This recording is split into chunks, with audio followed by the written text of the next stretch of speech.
Hello, everyone, and welcome back to the Dubcast with Dubside. I'm Andrew Lazaga. And I'm Dubside. So we took a week off, went on vacation, but I'm happy to be back. We get tired as well as other people, so we took a little rest, but we still have more coming. We have lots of stuff coming up, so don't worry. We're not ending. We're just taking a vacation.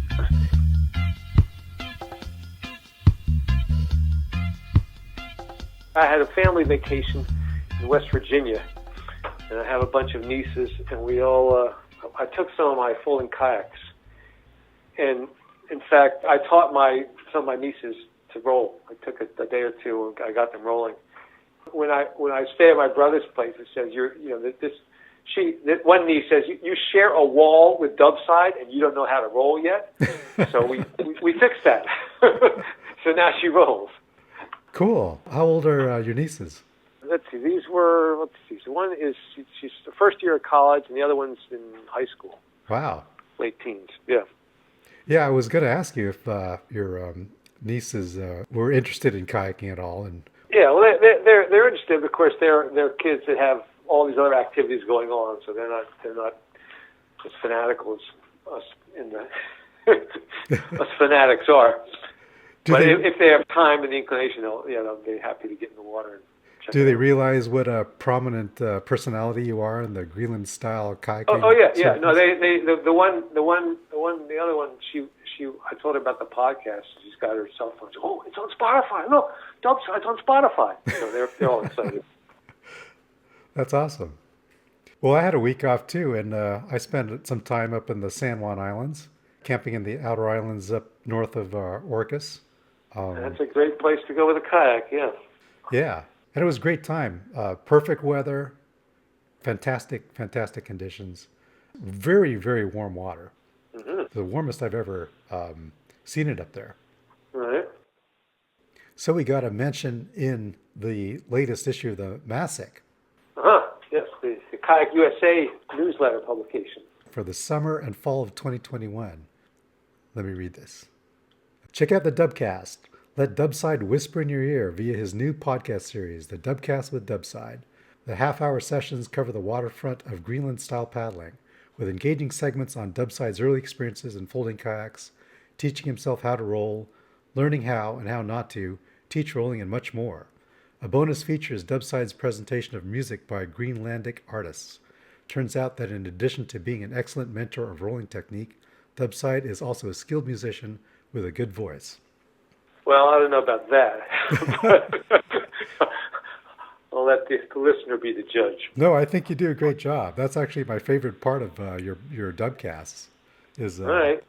The musical part. All right. Well, the measure for me is if people go to buy the real Greenlander performer doing the CD, the real Greenland CD for the original performance. If AtlanticMusic.gl starts selling some more Greenland CDs to the U.S., then I'll know I've got somewhere. Yeah, and I think it's the least we could do to honor the Greenland traditions and as a way to thank the Greenlanders for sharing their kayaking tradition with us. Yeah. And lastly, we have a request from Jeff McDonald, who writes in saying, could you ask Dubside to slowly and very deliberately pronounce, and I'm going to try this, I know my pronunciation is going to be off, but Qinngorpaatit parla shlashlu nerfashlashlu. Yeah, that's the standard Greenland roll in the competition list. And so it's Qinngorpaatit, that's word pretty good. That second word, pashlashlugu, is tricky to do because it's that pronunciation that's not in the Greenlandic language, and nufashlashlugu. So really slow. Qinngorpaatit, first word. Second word, pashlashlugu. That one's a little tricky. Pashlashlugu. And the last word also has that double L. It's like nufashlashlugu. The RL and double L are both connotating that sound that we don't have in English. So. Oh, the RL as well. Okay. Yeah. Qinngorpaatit pashlashlu nufashlashlugu. Qinngorpaatit pashlashlugu nerfashlashlugu. Yeah, but the ner, you don't really need the R in there. Ner, Oh, it's okay. like no. It's a very soft R, like it's almost an H. No verschlagslugu. Qinngorpaatit verschlagslugu, ner verschlagslugu. Yeah. Well, that verschlagslugu, you can sort of swallow that final syllable. Verschlagslugu. Oh, okay. Like in of course we get into regional pronunciation. So in Nuuk they tend to chop off the end of the word. So it's Qinngorpaatit verschlagslugu, no verschlagslugu. Qinngorpaatit verschlagslugu, ner verschlagslugu. That's getting there, but that not quite nur. It's nur verschlagslugu. Yeah. I'll have to practice that. It's a difficult language, definitely. But I already learned a lot.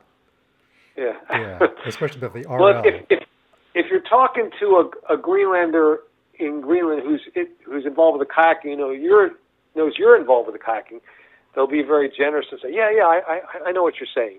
But when they say I know what you're saying, it doesn't mean you are pronouncing that perfectly. It means I know what you're saying. Yeah. But if you said that to somebody else who weren't familiar with it, didn't know kayaking, they just were looking at you funny and like, what?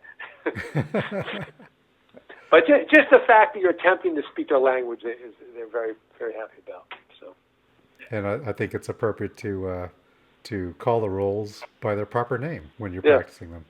And when I go to these events and say, this first roll is I'm gonna perform Qinngorpaatit verschlagslugu, no verschlagslugu, and somebody knows exactly what it is, or somebody comes up to me and asks me using the Greenlandic name for something, I'm very, very impressed and very happy.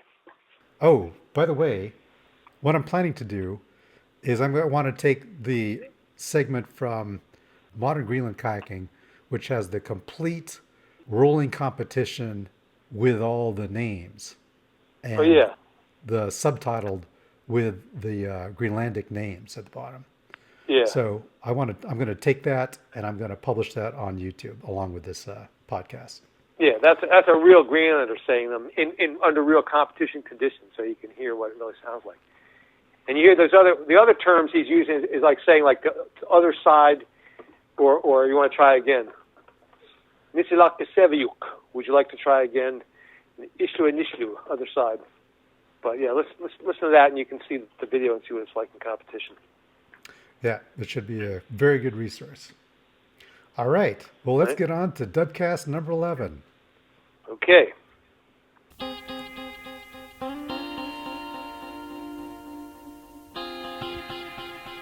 Welcome to the Dubcast with Dubside. This is Dubcast number 11.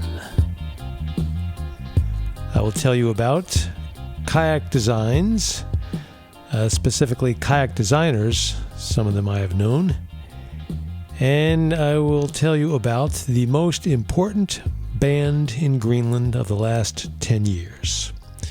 All right.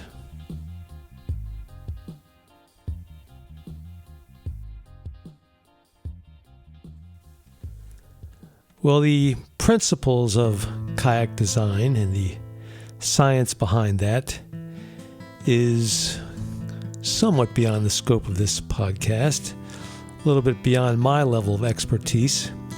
You can find other sources for detailed examinations of that topic.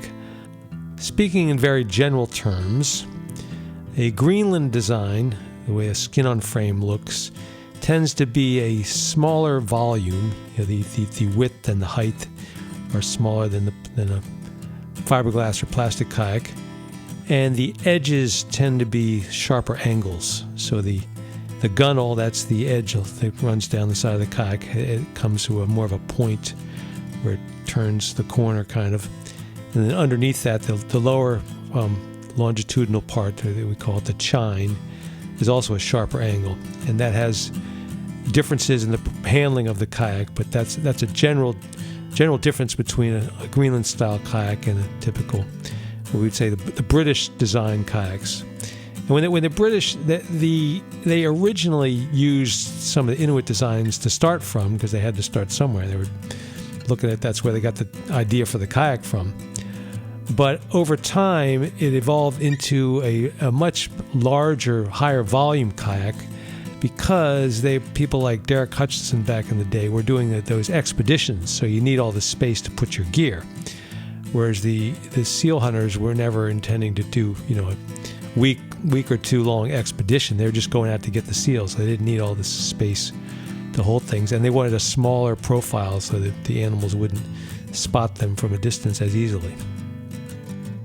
The classic British design are the NDK, that's Nigel Dennis kayaks, and his models he's made for many, many years. There's the Explorer and the Romany, and these are fairly high volume with the more rounded edges.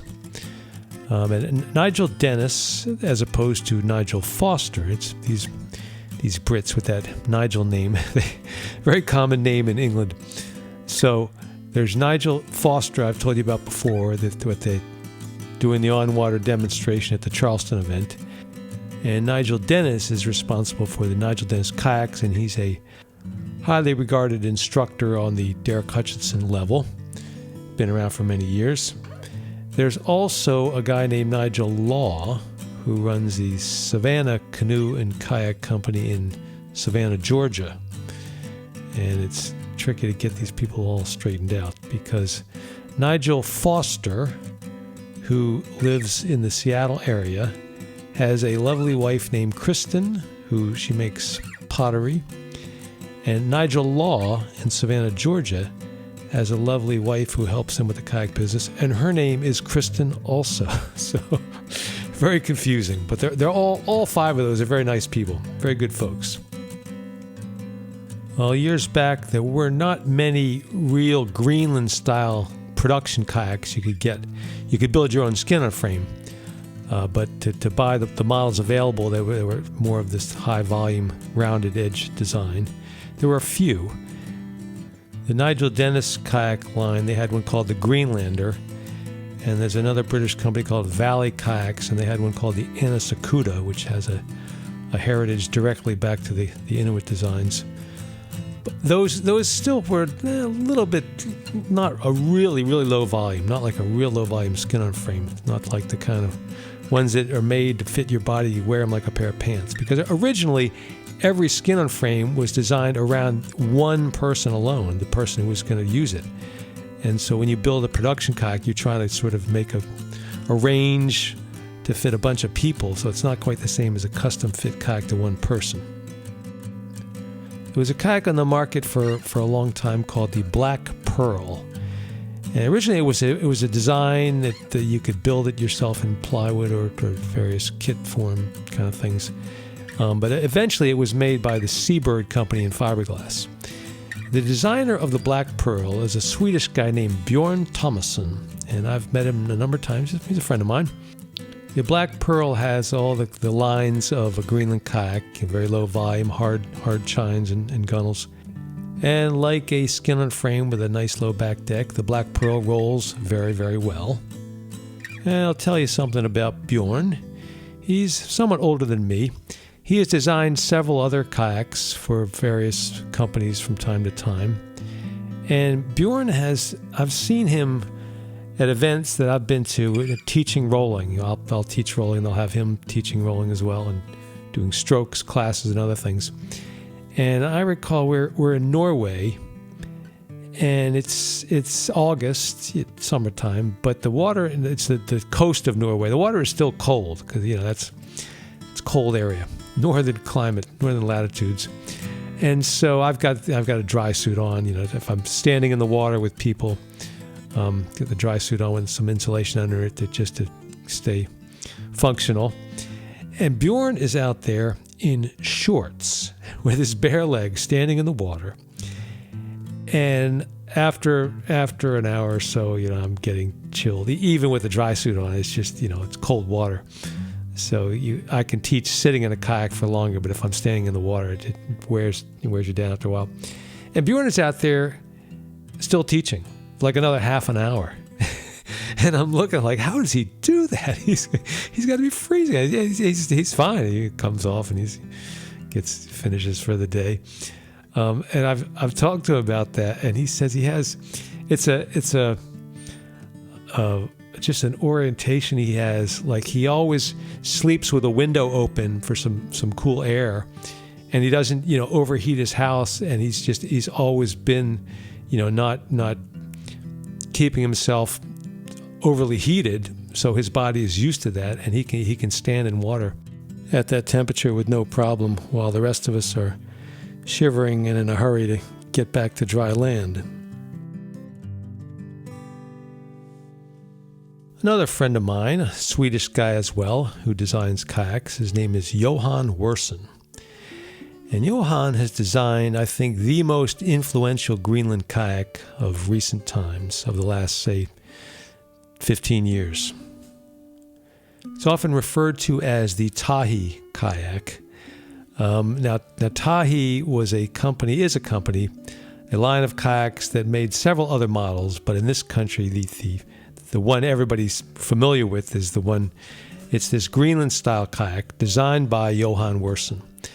Now, there's a bit of a history here, and I'd like to set the record straight.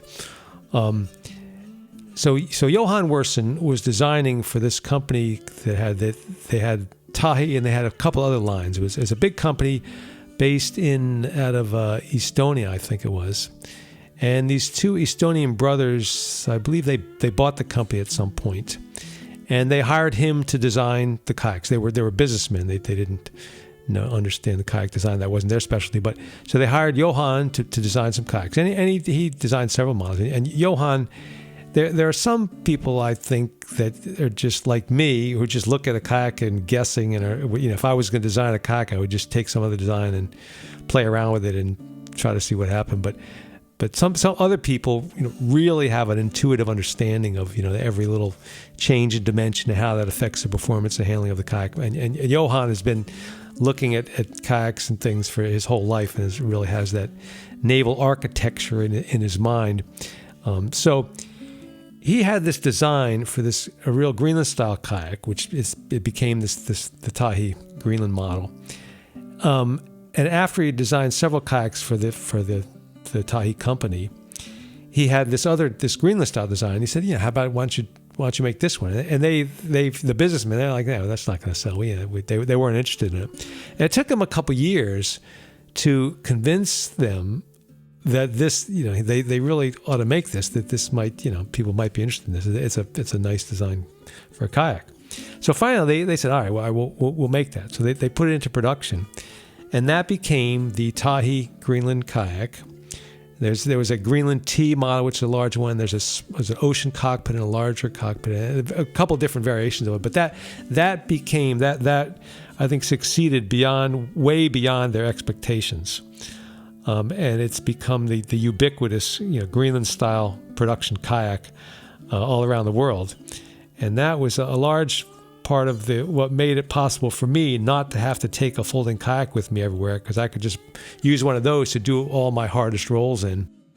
Whereas before, if they didn't have a really nice Greenland-style rolling kayak, I wouldn't be able to do as nearly as good of a kayak demonstration.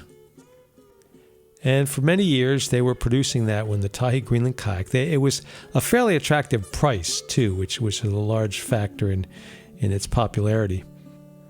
There seems to be a recurring phenomenon in the world of kayak manufacture, which happens when a designer designs some kayaks for a manufacturer, and the manufacturer has an agreement to pay them royalties on, as every time a kayak is sold, they get some measure of royalty for their design. And after some period of time, maybe several years, that financial relationship turns sour. And from the designer's perspective, they're saying, they're using my design, they're not paying me, they're not paying what I'm owed, and that's unfair. And I imagine the manufacturer would be saying, well, we changed the design a little bit, or we had somebody else consult on it, so it's not the same kayak, and we don't owe you royalties for what's not yours, and who are you going to believe? Well, that happened to Johann Wersen. And I did happen at some level. That happened to Björn Thomasson and other people I've known. It just seems to be a common occurrence. So Johan, the original, if you find an original Greenland style Tahe from way back, it actually said on the back, designed by Johann Wersen. They gave him credit with his name, but after a while they weren't putting that on there, and then they had switched from it wasn't made under the Tahe name. It was named under the Zegul name, which was another branch of that manufacturing company. And there might have been some changes in it, which maybe that was why they said, it's not his kayak anymore. I don't know. So anyway, Johan wasn't getting any money for the ones after that, yet it certainly looked to him like his design. And so rather than call out the lawyers, I suppose, he got a business partner and formed his own company, a smaller operation. And now he's been making them for some years under the name Rebel Kayaks. So that is the original Johann Wersen Greenland-style design under his name, under the Rebel name, but made under his supervision exactly the way he wants it to. And he's made a couple little changes in the seat and some other things, but that's his original design. So we tend to still be calling it the Tahe kayak, the Tahe Greenland kayak, but that's not really you could call it the Rebel kayak or Johann Wersen's kayak, and the actual names, the different models. I think there's the Ilaga and the Naya, and then he's got the larger ones, the T model and things. But it's all his design. So if you get one from Rebel Kayaks, that's from the original designer himself, Johann Wersen. And as far as the performance of the actual Johann Wersen Greenland design, I can't really speak on how it handles in waves or surf or things like that, because I paddle in some of that, but I'm no discerning customer for those performance parameters. All I do is roll. And I can tell you, for production kayaks, that is the best rolling kayak I've ever found. And there's something about the forward-ending hand rolls, asamik masikut, those type of rolls, or aslak bekushlu masikut, forward fist roll. That Tahe kayak, I'm sorry, that Rebel kayak, whatever we're going to call it, Johann's kayak, rolls very well for forward hand and fist rolls, forward brick rolls as well. Like say that the Black Pearl kayak, Björn Thomasson's one, the layback rolls are quite easy, but the forward ones are not, a little bit more difficult. But something I'm still assessing why that is. It has something to do with the front deck is a bit raised from other, like some skin-up frames are very flat, right? Your knees are kind of pushed down, whereas Johann's, you can raise your knees up a little bit, and they're these sort of like edge corner things you can get your knees into there. And so that one, the layback rolls are very easy too. It's got a nice low back deck, but the forward-ending rolls, there's it's like a little helping hand there. Sometimes we call it the cheater kayak, but it does roll very well. And he's making some different sizes of it. And here's a little tip about evaluating kayaks. A particular kayak, since these were originally designed for one person, it takes into account the person's weight. That determines how low the kayak is going to sit in the water, which controls the water line, as we say, is how much of the kayak is above water and how much is below the water. And so if you get in a kayak and paddle it and find that it's a very nice kayak, it performs very well, and somebody else tries it and it doesn't seem good to them, if you're not the same weight, it's like evaluating a different kayak. If there's a 30 or 40 pound difference, it changed the water line and the kayak doesn't perform the same. It was designed for one particular size. And so with production kayaks, they'll give a weight range of how many, of some variation in weight, which tries to fit it a little bit closer, but it still gets away from one kayak being built exactly around one person's body size and weight. So be aware that I can get in a kayak, and I'm rather on the light side, so I'll get in on a bigger, higher volume kayak, and just it doesn't seem to perform very well. The wind will be blowing it around, and someone else might find it a very nice kayak. And if they're that much heavier, they've got the kayak lower into the water where the wind isn't going to affect as much, and that makes all the difference. So you can't really evaluate a kayak with different people and expect the same results. So that changes things quite a bit. A few other production kayaks in fiberglass with real Greenland lines on them. There's the Nanook, made in Japan, with its water-filled kayaks. That one rolls very well. There's a company in Denmark called Aero Kayaks, and they had a model called the Play and a model called the Nuka, which were quite popular in Denmark and in Scandinavia. And they did come out with a super deluxe Greenland-style model, and it was called the Ivalu. And this guy, Nikolai, who ran that company, he spared no expense to make that a very fine kayak. So as not to disturb the nice clean lines of a skin-on-frame kayak, he used screw-on hatches which go flush to the deck. They're not as waterproof, that's the trade-off. They leak a little bit, but they look a lot nicer. A traditional skin-on-frame kayak has deck lines and little bone toggle tighteners that slide across. That the Greenlandic word is takapkaruta. Well, on this kayak, they were made out of carbon fiber for the modern touch. Then there was an enlarged drawing of the tukat, the harpoon head, silk screened onto the front deck. And the construction materials, the layup and the fiberglass and whatever else he had in there was all first-rate materials. So Nikolai told me that the profit margin on this kayak was so slight that it was far more a labor of love than a wise business decision for him to produce this. He made his real money on the Nuka and Play Aero kayaks. And eventually, I guess he got tired of the whole thing. He sold the Aero line to the competition, which is Tahe. So nowadays, Tahe makes the Aero line, and they have the rights to produce that Ivalu kayak, but I believe they are not making that one just because they don't. Same for his reasons as he has, it just doesn't make any money. So, and you don't see Aero kayaks very much in the U.S., but if you ever come across that Ivalu kayak by Aero, it is a very nice, very well made and beautiful kayak. Well, the Ivalu and Johann Wersen's kayak are fairly similar. And as I recall, Nikolai once told me that the guy who designed the Ivalu for him was claiming at some point that Johann Wersen had stolen his design. I'm sure Johann Wersen would see it the other way, but I can look at my logbook and see that it was February of 2009 at Kayak Academy with George Grunseth. He had some new kayaks we wanted to check out, and one of them was the Tahe Greenland kayak. And the first time I met Nikolai was August of 2010, when the Ivalu was, he had the drawing, but he hadn't put it into production yet, didn't have it out. So the one kayak was actually in production a year before the other ones, but who actually drew their design on paper first and how close it is to another design and whose ideas they were taking their ideas from, I don't know. It's hard to really claim one design of a kayak because, if somebody changed it a little bit or had something before that was just a little bit different, how do you say that's yours?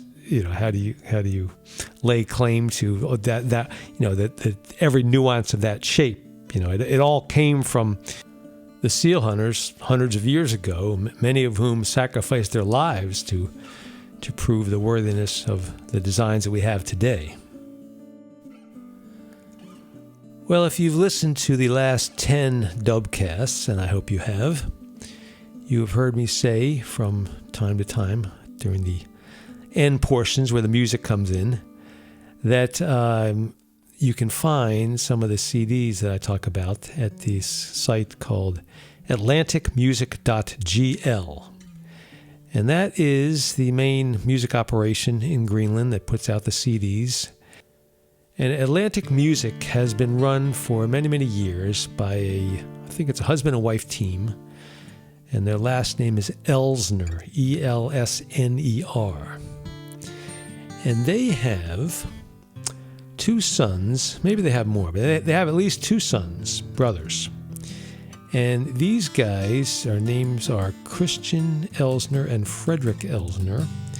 So they have pretty much been raised in that operation, in the music business. There's a store in Nanook, the big town in Greenland.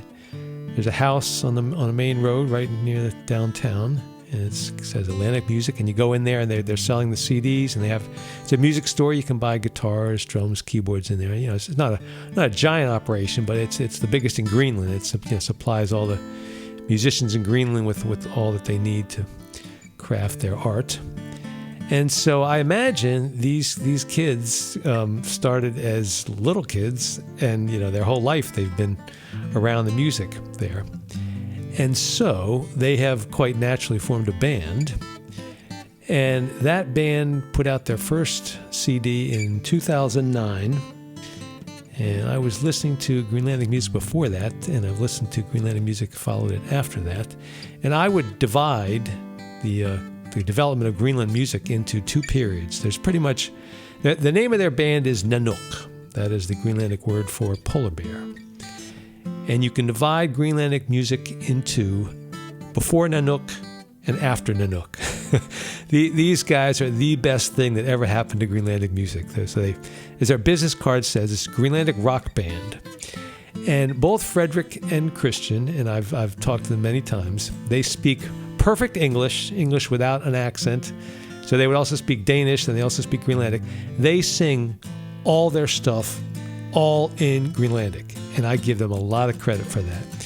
And from what I can tell, they are pretty much making a living as musicians, which is very tough to do in Greenland, and still maintaining the standard of only singing in their own language, to which I say Ayungilok.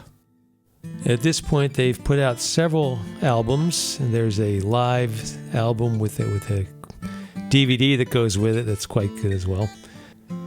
And they also are intimately involved with everything that Atlantic Music does. So you'll see other CDs with their name in the credit for the guitar playing. They both play guitar and sing, or the songwriting, or any other part of the production. They're quite versatile as musicians. I'd like to give you a song off of their first album. Their first album is called Seqinitta Qinngorpaatit, translating to Our Sun is Shining on You.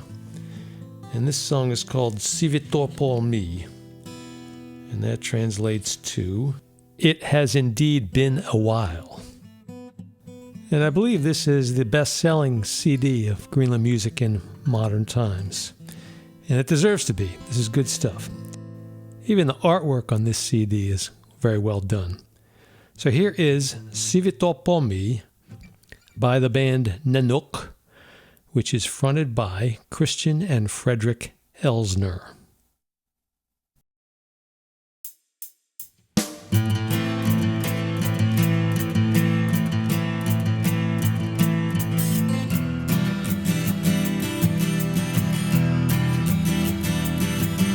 Siunissa, Jakos do Gala, Qinngorpaatit.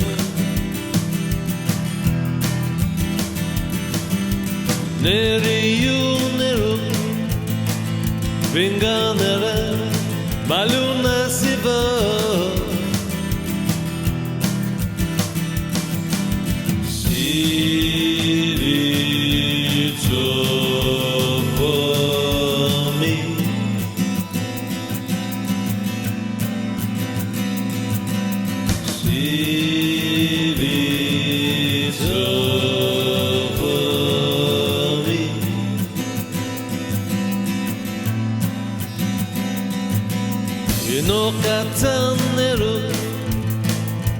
Isumane kita yopo Iriu sekane Kisami Kanishtivo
The band is Nanook. The album is Seqinitta, Qinngorpaatit. And the song is Sivittorpormi. I've talked about kayak design and royalties for kayak design and royalties that don't get paid and disputes about who designed something and things like that. And the fact that the original designers of kayaks are long gone, passed away. There's no one to pay directly royalties on that, but there is still a vibrant culture in Greenland. And so if you have taken up kayaking, you've probably spent several hundred, possibly several thousands of dollars on all the gear and the kayak itself that's associated with that. So I'm asking you to consider spending a mere $23 to purchase a CD of one of the pieces of music that I've played over the past Dubcast, possibly this Nanook one or something else that suits your liking. And in that way, make some token gesture of contributing back to the culture that has given us kayaks. You think you could do that? So go to atlanticmusic.gl and find something that you like and purchase it.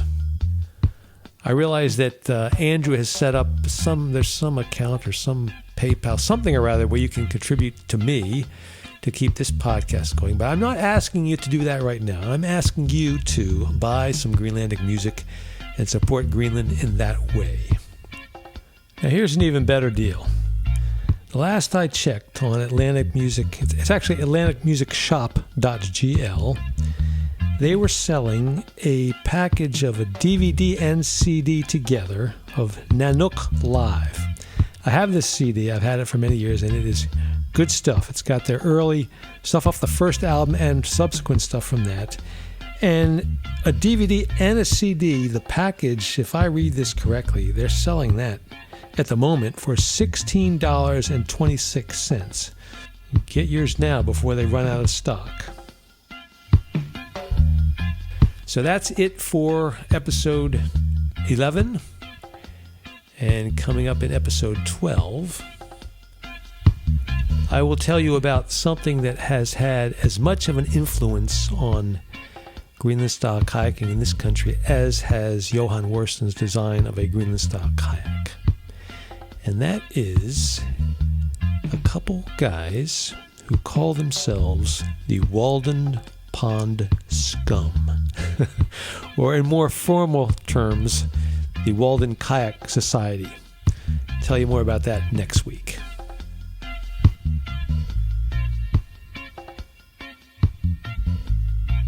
Thanks everybody for tuning in. I need to announce that we're going to be slowing things down a bit, and we're going to be releasing the Dubcast every 2 weeks from now on to give us some time to do some kayaking and practice our roles. As always, if you enjoyed this podcast, give us a like, and if you have any comments or questions for Dubside, send us an email at dubcastwithdubside@gmail.com.